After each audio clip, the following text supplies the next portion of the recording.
Today on Lightning Bugs. If you walk the corridors of the Pentagon, you will see nothing but art, and it goes back to the founding part of the country. That was one of the most obvious ways that even when I just was in the force, it's so much like it's the chlorine in the water that as a member, you don't notice it. And yet, as I began to focus more and more and work towards this art solution for a lot of the therapy that we will talk about, I saw that I'd kind of always been wrapped in art from a military perspective, and yet we just took it for granted. I'm sure you've heard the story, George Washington, commissioned Cato for the troops at Valley Forge, right? Yeah. A little historical point that folks don't know. The art has kind of always been around. And even in World War II, there was an artist corps. I just found more basic than that, though. A lot of military individuals are artists in their own right. I could probably show you art on my walls here now where individual visual artists that were in the military that drew things, and they make them as parting gifts that they give to each other when they're leaving one organization, coming to another. Hi, if you're enjoying listening to Lightning Bugs, please rate and review us on Apple Podcasts. It helps a lot.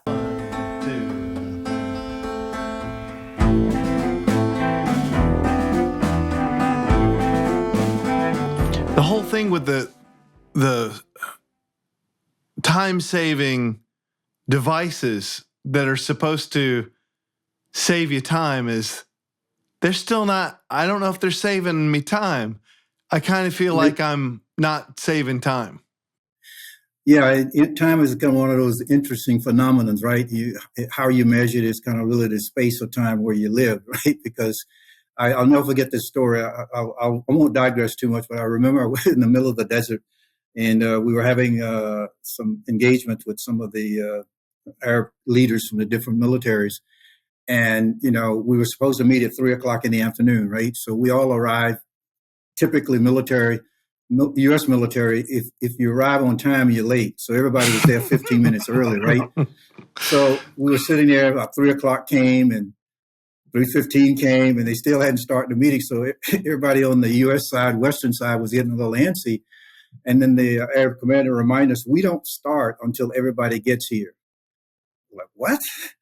And they said to start without someone being there that had been invited was an insult. Yeah. Boy, it just starts changing your whole world about culture, doesn't it? I mean, in terms of time. And that's was really the meaningful thing that they were trying to communicate is we value every individual. And yeah, we said we were going to start at 3, but we'll start when everybody gets here. And that's literally what we did. It sounds more like a rock concert.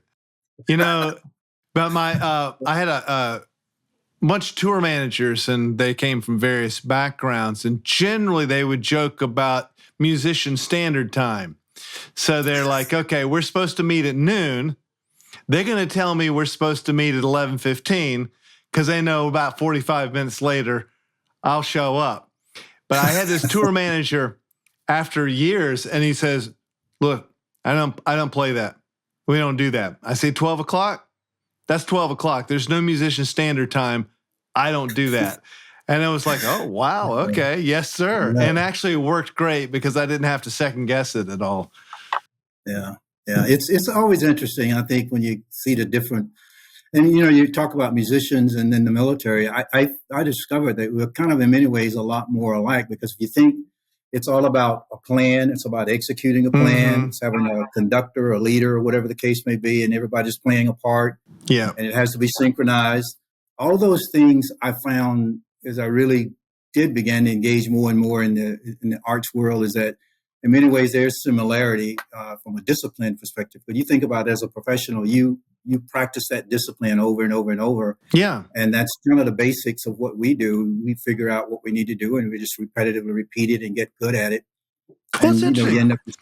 Because I was going to, it's almost a joke question I had at the for the end, which is there anything creative about the military? Not really a joke way, but something that you wouldn't think about.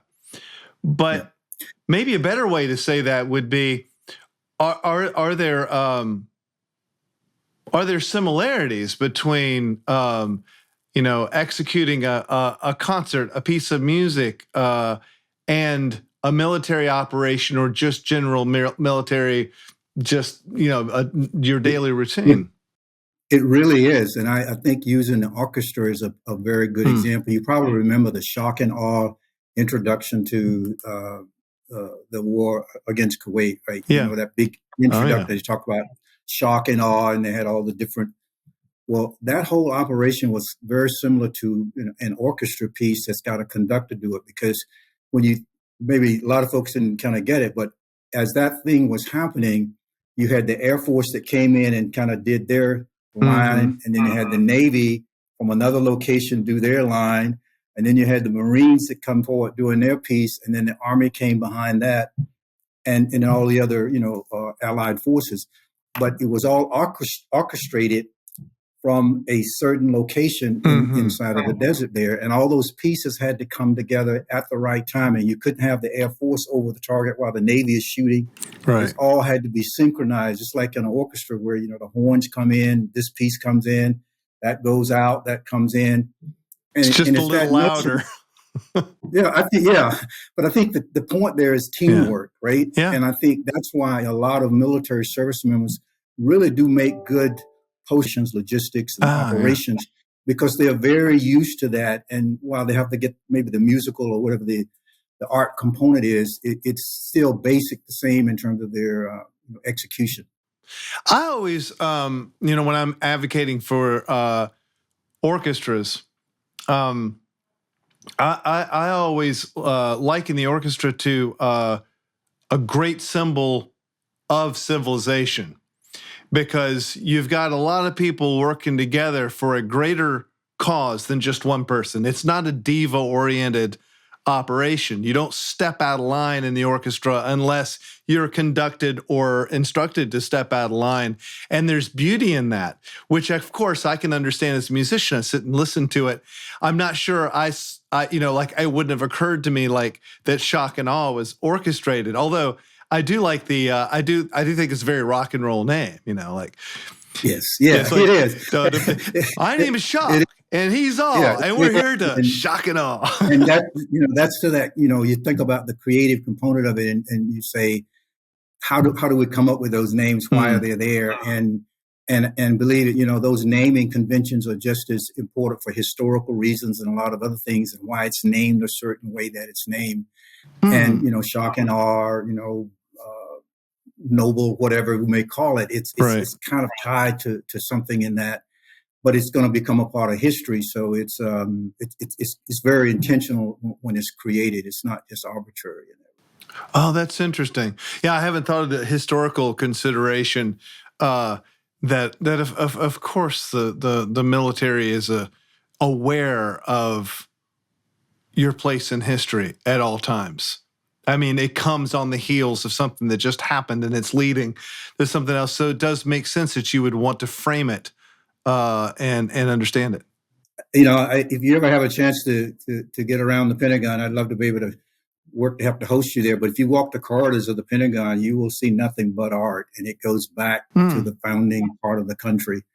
That was one of the most obvious ways that even when I just was in the force, it's so much like it's the chlorine in the water that as a member, you don't notice it. And yet, as I began to focus more and more and work towards this art solution for a lot of the therapy that we will talk about, I saw that I'd kind of always been wrapped in art from a military perspective. And yet we just took it for granted. I'm sure you've heard the story. George Washington, commissioned Cato for the troops at Valley Forge, right? Yeah. A little historical point that folks don't know. The art has kind of always been around. And even in World War II, there was an artist corps kind of under a special forces name, and you probably know about that. And I just found more basic than that, though. A lot of military individuals are artists in their own right. I could probably show you art on my walls here now where individual visual artists that were in the military that drew things, and they make them as parting gifts that they give to each other when you're leaving one organization, coming to another. Interestingly enough, we had a rock band when I was the chief of staff down at U.S. Southern Command. We created a band out of the military members, and we went around Latin, Central, South America playing during the holidays for troops that were deployed outside of the country. It almost recruited me as a kid. They brought the I guess it was maybe the Army Field Band, and they played a bunch of rock songs for my 6th grade class. I thought it was the coolest thing I ever saw. Yeah, the band is certainly a historical marker for the military in that regard, and I think now we kind of see how it's shifting in a lot of ways, that this venue is a way to do a lot of our diplomatic work as well. I think when I first came to Americans for the Arts, and I had started talking at that time with the CEO, his point to me was, how did I see the arts playing in the diplomatic area? And I immediately told him it's 150% play, because a lot of the interactions that I had throughout any of the hemispheres that I served in, from a military to military perspective, a lot of the venues that we created always centered around some artistic artifact, either going to a philharmonic orchestra or going to some museum. We always use those venues to come together and break the ice, so to speak, but it always came back to a cultural learning point. And that to me was one of the first points I mentioned to him, is that, yeah, it's definitely an ingredient in what the military does. And in fact, in I think the latter periods of the war in Iraq, the actual coming together and finding venues that you could commonly associate with were around art in a major way. And I think that's another one of those points, how in the military we've just kind of used it without thinking about it as a separate tool. Right. I mean, what occurs to me is that I know over my lifetime, music has been valued pretty much for its market value. It's like you sell an album for $10, music's worth $10. You can download music now for nothing. What's it worth? Nothing. They use it as a value-added thing. They use it to advertise stuff. But actually claiming it back for the people, as it were, is a difficult concept. And I hope this makes sense to people. But what I'm trying to say is that outside of just the world of the market and just the fun of music, people like yourself recognize value in music that is well beyond the $10.99, the $1.99, or the zero download that's out there. And that is part of why I'm a big advocate of investing some government money in the arts. And to talk to you, because we come from similar backyards. So I want to talk to you about that, because I know you're sort of from North Carolina, sort of not. But besides that, we come from very different sorts of lives. I mean, you're military. I'm musician. They both start with M, but they're very, very different. And what interests me in talking to you is I want to know how you came to the value of art from your perspective. What can you tell us about how important art is to the very, very practical world? There's nothing more practical and rubber meets the road than the military. Yeah, you're so true. And I just have to take the personal anecdote. It was like, I just go back to grade school. I was all fascinated with the stage. That's kind of where I kind of got my real love for that. And I always sought out the leadership roles. What I didn't know at that time, I was probably mapping out this whole career in terms of being in the military from a leadership perspective. But to me, I kind of came on this in a very, very personal way, because towards the end of my military career, I was coming back out of Iraq, and I was then serving as the deputy commanding general at Fort Hood, Texas. And we were also ramping up to go back through other iterations. And I happened to be going in for a hearing test, an annual hearing test. And at the end of the test, the young technician said, "Hey, sir, can I ask you a question?" And I said, "Sure." She said, oftentimes when I'm doing the hearing test for some of the servicemen and women, I'll start doing the test, and, they're supposed to push this button and let me know they're hearing the signals. She said, all of a sudden, I'm getting no signals and no feedback. And, I think something's wrong with the technology, but I'll get up and I'll go open the door and I'll look in. And many times they would be sitting inside of the sound booth, weeping and crying. Oh. And she said, I said, well, what's going on? She said, well, here's what they tell me. They tell me that they came back, they had all the welcoming parades. Everybody said thank you in the airport. Yeah. But when they get in the sound booth and the quietness surrounds them, some of those things that they had tried to suppress and push under just come out. Yeah. And she said, the is problem is I try to help them, but in directing them which way to go, what should I do? And I said, well, definitely get them to the medical clinic. She said, but these are independent individuals. They like serving others. They don't like being served. They don't want this sense of weakness. She said, culturally, they don't necessarily want to go engage in that. Mm-hmm. So then with that problem, I realized I didn't have a lot of tools in my military kit bag to say, how do I solve that? Because what I realized is I was looking at formations, physically fit individuals, but inside they had not dealt with some of the stuff that they needed to before they go back to conflict again. Understandably, probably too proud.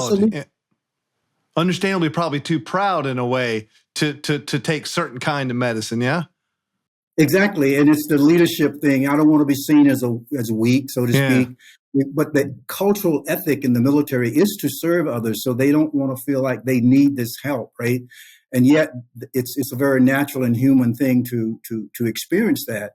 And so, what I really did, I started looking for a solution, and I ended up knocking on the door of the arts, and they answered and said, "Hey, this therapy may be a way that you can kind of enable that self-selection for healing. Because if I want to learn all of a sudden to write poetry or play a guitar or do some other kind of art form, I don't need to proclaim that I'm trying to solve a problem, right? I can do it and do it organically and naturally and get the healing value of it. And that's how I really got there. And I started exploring it more and more. I realized that they were actually taking advantage of these kind of techniques.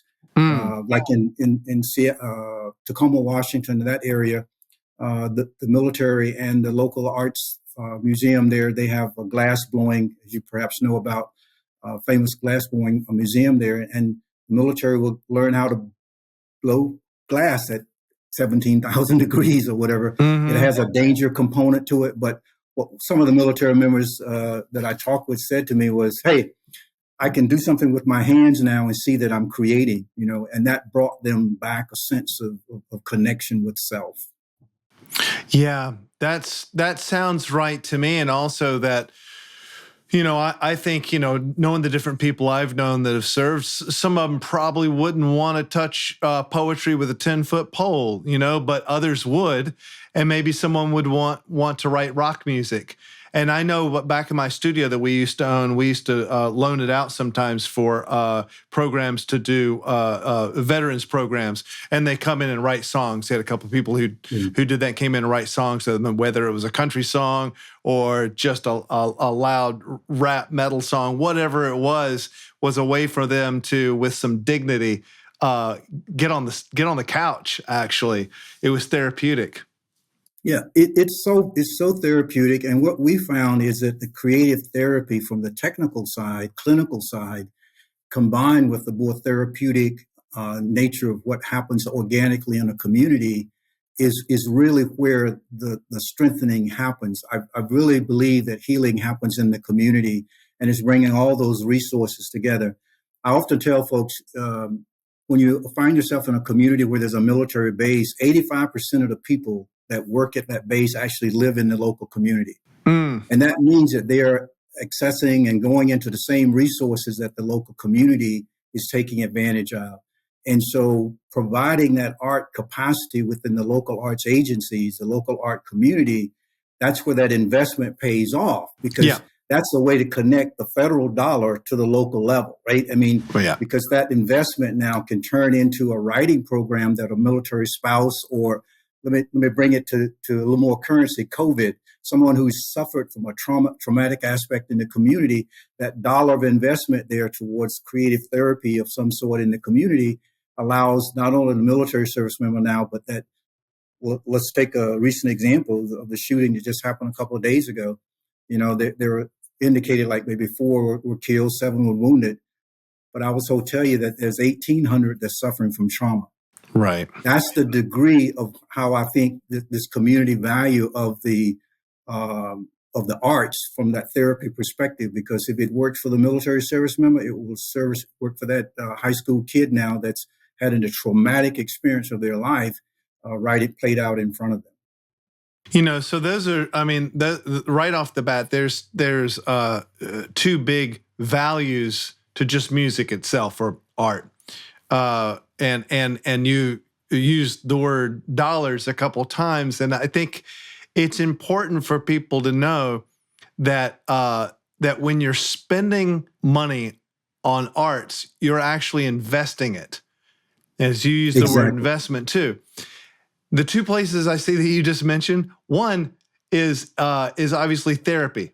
And so in that way, in your opinion, from what you've seen, is money invested in music therapy, art therapy? How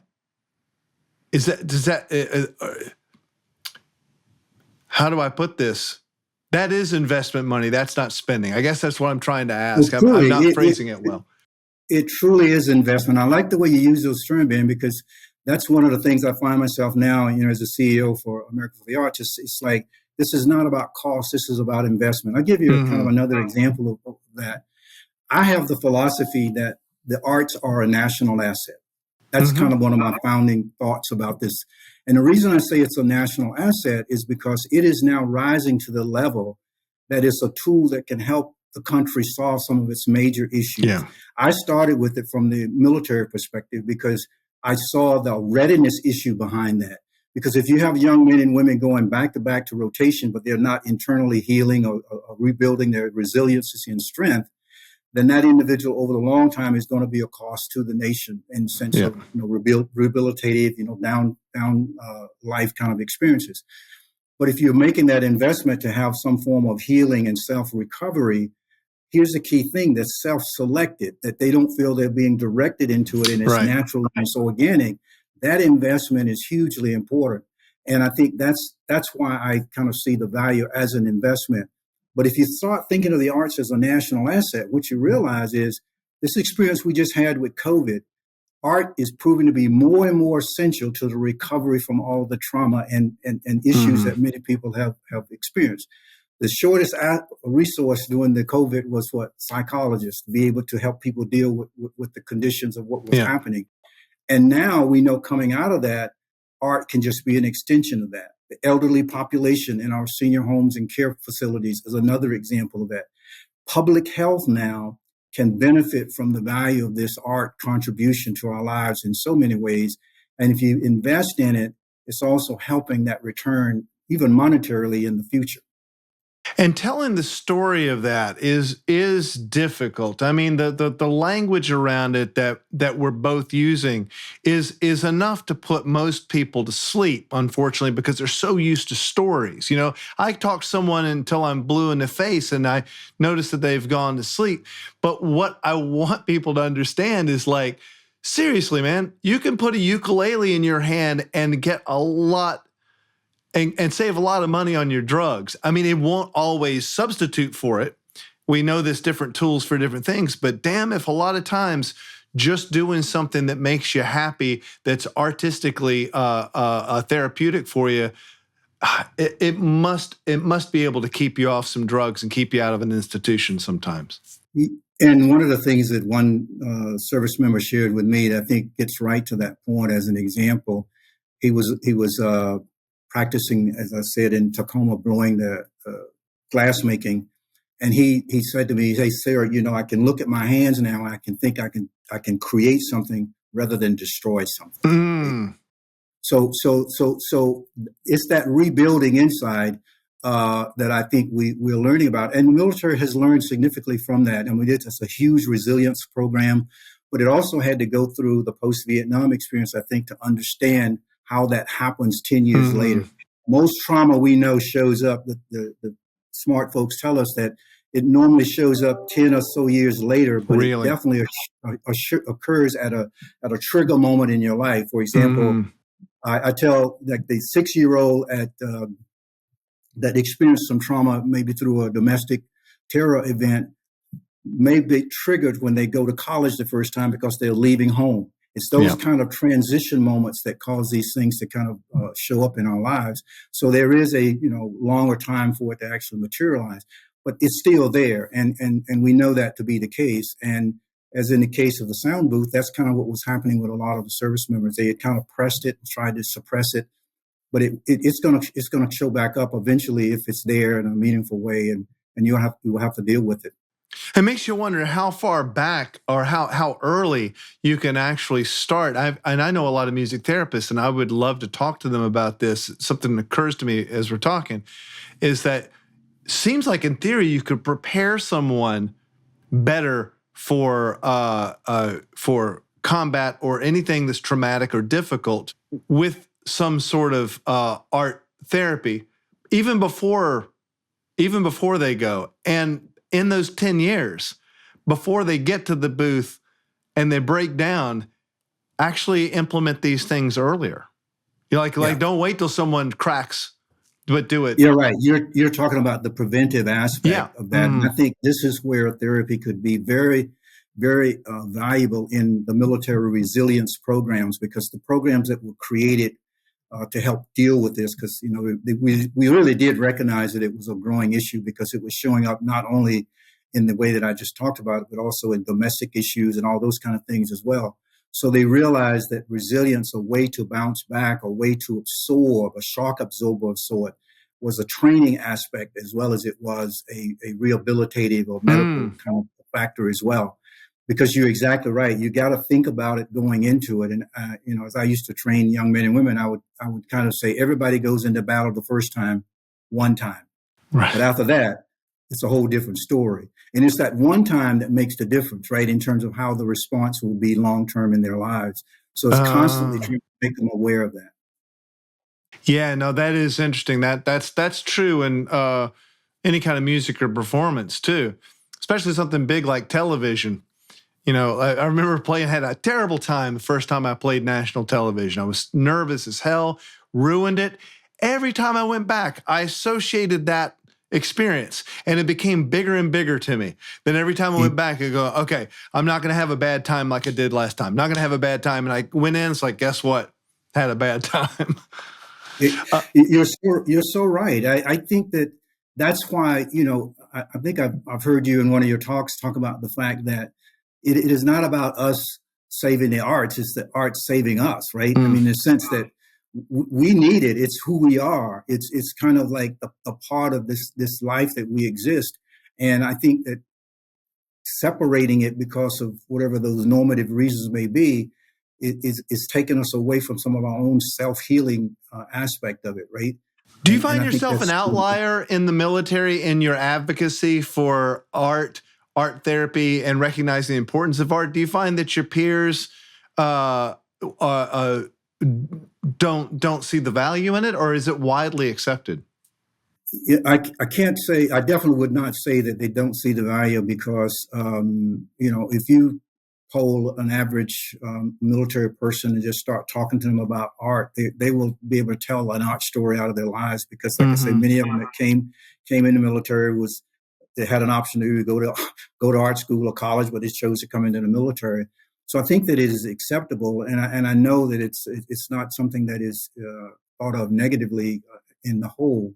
I think where the association may not be is in this physical therapy. I mean, the therapy aspect of what we're talking about.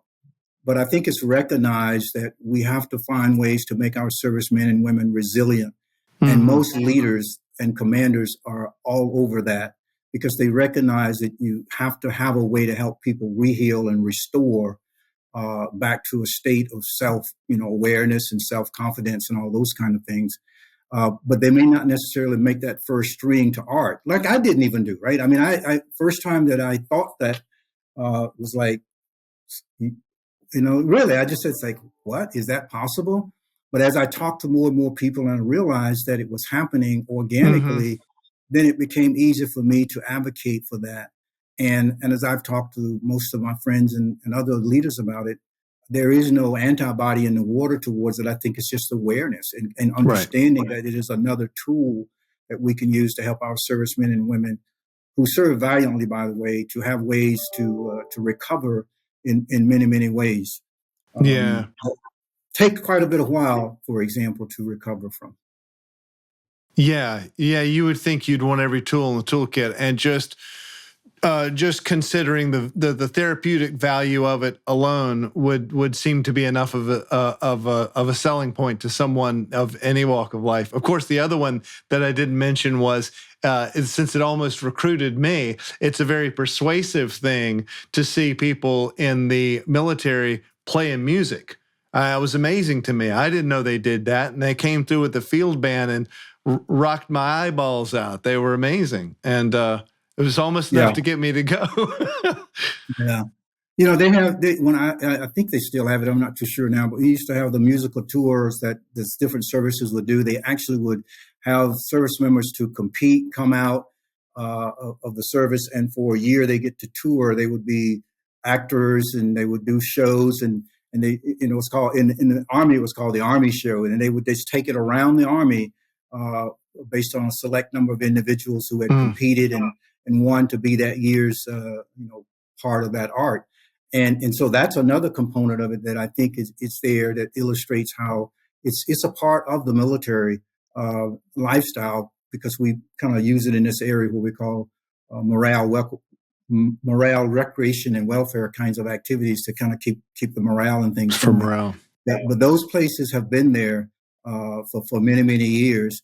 Obviously, the people know the standard, Bob Hope, doing the tours for the troops. But embedded into that is a lot of the actual troops themselves being engaged in art forms when they're being deployed as well. Yeah. Did you play music or do any kind of art or when you were growing up? As I said, I did. I was drawn to the stage more than anything else, and so I'm more on the written side. Writing is kind of what I do, and certainly I've always. What did you write? Can I ask? Do you write plays or poetry or? Oh, it's poetry and nonfiction, basically. Oh, amazing. Fantastic. Yeah. Writing book. I did that. Took me a couple of years. That's hard work. Well, one of the things I found for me personally, it's all timing. And I have found that I do some of my best writing, between, say, 5 o'clock in the morning and about 7:30. It just seems to be a cycle thing for me, and I've just noticed that over the years. But it's where I think I do the most and probably get the most out of it. After that, I'm probably, my mind is going to something else. So I'm not that. My daughter, she studied creative writing, and so that's kind of the area she's in. My son is a visual artist, and my youngest daughter, she did art history as a way of study. She went to University of Glasgow and some other schools here. She got the school, I got the bill. Yeah, that's right. So, yeah. Well, and this sounds like the opposite of me. You're a chemistry. You studied chemistry, right? And my son's studying biochemistry. So I'm a musician. I brought up a kid studying biochemistry, and my father's, builder. So it's interesting. You have kids, and like they're not doing what you did at all. They've gone all arty on you. Yeah, everyone asked me that question. So why didn't your son come in the military? I remember, this is also important from an artistic perspective, because, as a military officer, you kind of think that maybe someone of your family will go. But I started noticing in all of my kids very early on that they had more of a draw towards the artistic side. My oldest daughter was very precocious very early on. I'm not surprised she's not in the writing world because of just that reading and stuff. And my son is such what I call a gentle giant that, he's always been visually drawn to working with his hands and that aspect of it. And my young daughter is really just a historian, and I'm not surprised that she didn't take the art side of that as well. But I really didn't want to feel like I would push them in any particular direction other than try and nurse them towards where they naturally, kind of wanted to go. So they'll have to tell you the rest of the story. Well, and look, having kids be educated in the arts is just part of having a balanced diet when you're a kid. And I don't know anyone who would argue with that. And yet we find ourselves fighting to get art in school for all kids. And it's a crazy thing to me. I've never gone to Capitol Hill to talk to lawmakers, and they didn't agree with that. They always agree with that. They're like, yeah, all kids should have access. And you're like, okay, well, why not? Why not? Why some area codes or zip codes are just can't even get broken instruments, and 5 miles away they've got it all? And what can we do to get that straight? That has to straighten up in our lifetime. Yeah, I remember one of the first things I had done when I kind of started talking about the advocacy from the military angle was that I got invited to testify above Congress in doing one of the arts advocacy days. And it was sort of like everybody, once I sit down and they introduce me, it's like, what are you doing here? Should you be over at the appropriation committee testifying about the DOD? And it took a little while, and we get settled in. But I think that even with the congressional view of things, I think it's becoming very obvious of how the arts can be so valuable, as I said, in relationship to the military side of it, but also how it helps bring together, even from a partisan's perspective, a commonality of value. That's what I find. Yeah, it really is so powerful. And most of the states there that we work with, and it's a kind of a bottoms up, the state kind of start things and we meet it at the federal level and we have that conversation. But really on these areas that we've been talking about, particularly around therapy for the military and aspects, that's a common place where people really see the value. And a lot of programs have grown up over the last decade to support that area of space. A lot of the nonprofit organizations are stepping in, creating those programs. They are actually offering programs. And here's the value I really would like to leave on this. It's gone just beyond the military in terms of my initial interaction, because the public health sector right now is just as much in need of this. The first responders, you think about COVID and those working in the hospitals and the trauma that they saw, they are now part of that population in the community that needs to be benefited from it as well. Yeah. I was talking with some urban leaders and I said, the gauntlet that many kids have to walk from home to school and from school to home on a daily basis is filled with trauma. So how could we get these therapy type of programs at the local community facilities that co-op to help them have access to writing programs or whatever the form they may want? Mask making is a very simple one that could prove to be very, very valuable as a starting point. And so the community writ large is the place of value for the arts as I see it right now. And that's the second one of those things, like the arts are a national asset. I think the value of the arts, as we talk about it more and more to the community in healing, particularly based on the current crisis we're in, but also just in terms of building democracy, right? In the sense of conversation. It's a way to come together, the universal language is music, right? And it's a way to kind of bring us together and see our commonness and commonality.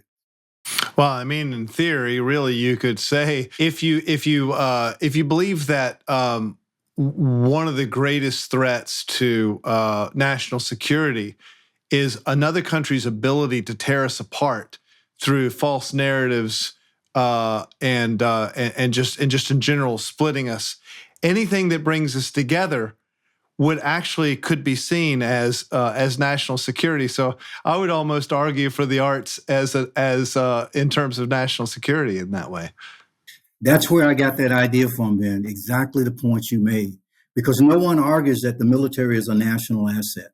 Right. But now all of a sudden, if you've got the arts being invaluably relevant to first responders, to military service members as they heal and rebuild, to young high school kids and grade schools who are trying to deal with trauma at any moment, any time. Oxford is just another example of that. You have loneliness increasing at an unbelievable rate. It's probably indicated to be the next national epidemic, sort of like obesity was many years ago, because people are living longer. Even among the millennials now, this separation period that they've had to go through during COVID has opened up, a whole new reality of what loneliness can be like. And so the community, I often use the expression, and I don't mean it pejoratively, like we're awash in trauma. So that solution now has to come from within those resources in the community to help us heal, help us rebuild, to gain resiliency, and really get to a level of retrusting each other so that we can kind of come out and be a community. Now, from your perspective, top Americans for the Arts, I'm sure that must be, I mean, any gig you take, you've just got a lot of information coming in. I'm sure right now. I'm sure you're learning a whole lot. What can you tell me about? Like, I grew up in Winston-Salem. We were talking about that just before the chat, which is, you called it your old stomping ground. And look, it was awash with art. And the schools that I went to were everything from pretty damn poor to pretty damn rich. That's the way Winston-Salem is. And we all had access to music. We all had access to art. That wasn't considered some kind of crazy thing. That back in the day where I was, that's how it is. How do you think, from your perspective now, like looking at the NAA and at some of the bills that they want to pass at this moment to kind of restore the country? How do you see getting music, art, theater, getting access to kids of all walks of life? Because I don't feel like, look, I travel the country. I know there's too big of a discrepancy from neighborhood to neighborhood, town to town on how much access, and it don't cost that much. And it infuriates me that you've got some school teachers, like almost volunteers, driving around in a hatchback with 4 broken instruments trying to take care of everybody in trailers. The next town, they've got 3 orchestras in the high school. Do you have any perspective you can give us on how we can get there? Yes, I love to speak to that, because I think it is really something that the arts and culture industry is in a moment in time that we can certainly leverage and take advantage of it. Mm-hmm. Because the framing of your question means that we're talking about what inclusivity, right? We're talking about including. And what COVID in its kind of unusual way did is showed us some of those disparities that we can go to work on, right? And I think that's kind of the first identification. And a lot of these bills and things that have been brought forth in this period of time have really addressed some of those issues. The individual artist, as an example, had kind of, I think, floated underneath the radar, so to speak. But when you have a situation like COVID that puts 67% of them out of employment immediately, and also the downstream effects of that in terms of the overall industry, that to me is too big to fail. So I think we have to kind of come back to these notions that we have always said about other areas of our economic life, and recognize that it truly is an economic engine for this country to have an investment, again, that word, towards growing the arts. Now, where does that start? It starts in that kindergarten. It starts at that first grade level. Absolutely. Where that natural talent, just like to be an engineer, that natural inclination has to be, grown and developed from that point of view. And that is where we really, I think, thrive. I'll take one side anecdote to this just for a moment, because the point I'm getting at a little bit is the creativity that I think the arts help foster and make available. I was told a story that happened in Iraq when I was there, that there was a young Marine squad that was moving through a village. And as they went through the village, they came upon a funeral. And, in Arab culture, the funerals kind of parade down the streets, and they're very emotional events. And at that moment in time, the young Marine leader realized that this thing could escalate really quick, or how do I deal with it so that, animosity won't spew out? Mm. And you know what he thought about? What? He told his squad to take a knee and take a knee while the population proceeded by. And later he was asked, why did you do it? He said, that's the only creative thing I could think of to get out of that situation, right? Yeah. To not have it to escalate. So here's the point. He was enabling this idea of creativity. I don't know where it might have come from, but that's the thing that the arts help foster. And here we are. They foster that. You're so right. Yeah. And it stops even international events from escalating in a very difficult way. I'm a real good friend of the Cheshire Cat. Everybody knows him, right?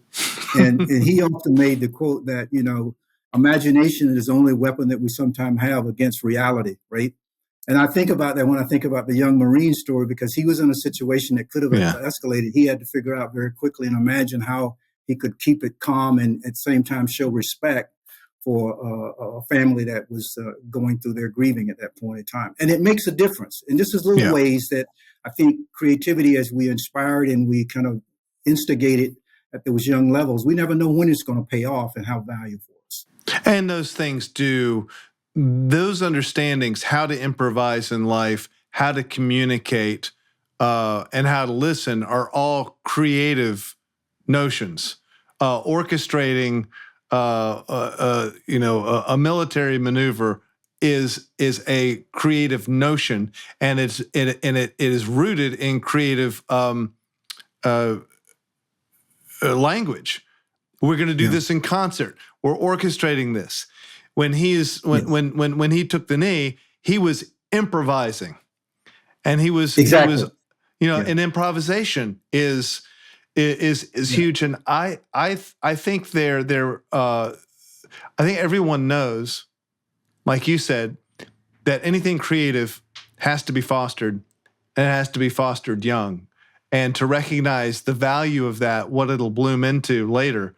I'm thrilled that there are people in all walks of life, the military, the government, the places that, your average person doesn't think about arts being in, are seeing it that way. And I'm really thrilled I feel like you're not really, it's not like that, but I've been with the Americans for the Arts for a while, so I feel like you're my new boss. So I'm Mr. Bivens. You good questions here, Ben. I have to give you the full credit of that. You are a student and you're very well versed. And your point about how do we actually make it work, I think the other aspect is, and I would just want to make sure make this point, is that we've made so much progress, even though we had to go through the COVID to get there. Mm-hmm. There's 8 distinct pieces of legislation that's up on the Hill working. And what I often say to the staff is, now we got to go work that, because we don't want it to be lost on the backside. Because you and I know, if we go from one event to the other, and if it subsides, we kind of lose interest. Now I really want to keep that momentum going, because I never want to have 67% of the individual artists unemployed in this country again. Well, we got to now work the inroads that we have and leverage those commonalities across the legislative side, state as well as federal. And organizations like mine have to be advocates for the advocates. If you follow what I'm saying, I have to make sure that I'm advocating for those advocates out there that's doing that grassroots work in the local arts agencies. The other area we can make sure we grow it is that we got to continue to expand it. I think about indigenous population quite a bit and bringing them into our local arts agency complex and that aspect.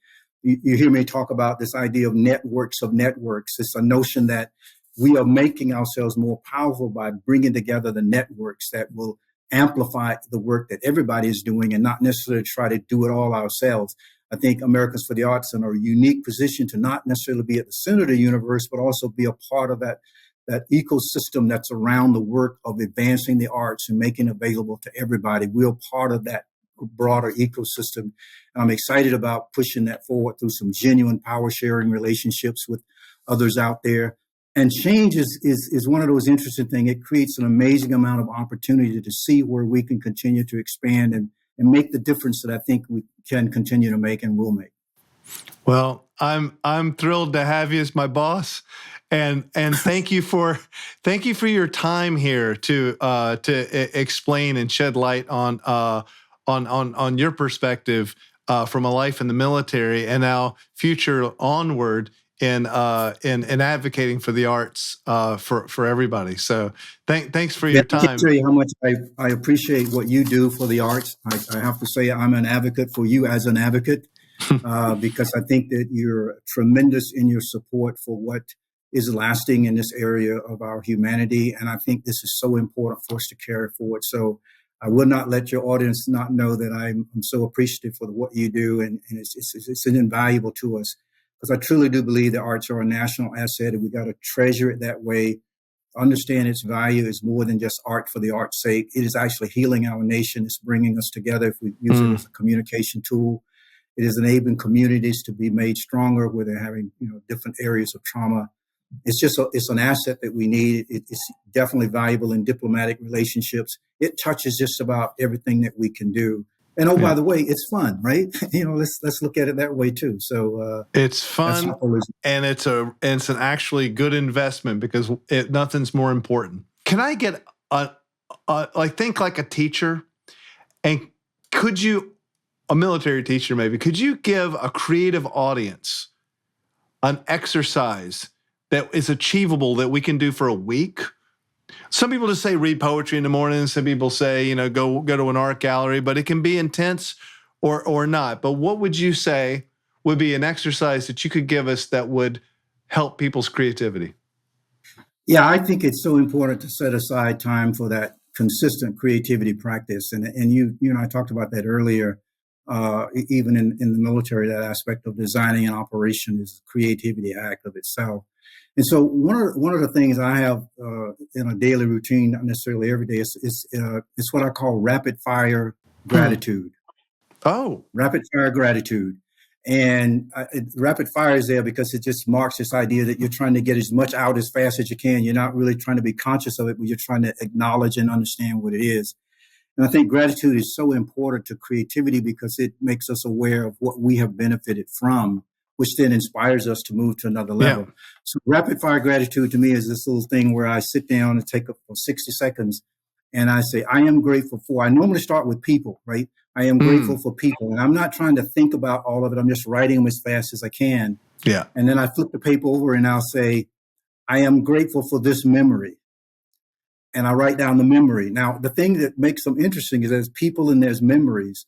But what I find when you do it that way, you're really going to different sides of the brain because for the memory, you're kind of having to pull a little bit, right? And when you do that through consistent practice, I find that it brings up ideas and creative thoughts that, would have just laid dormant for the most point. So I call it rapid fire gratitude. 1 minute, write down as fast as you can the people that you are grateful for, and then flip it over and say, I'm grateful for these memories, and write as many as you can for 60 seconds and quit. Really? So rapid fire gratitude is a 60-second exercise once a day? Yes. That's one of the best I've heard. I love it. Thank you so very much. Thanks, everybody. All right. Thanks and take care. Really good to see you.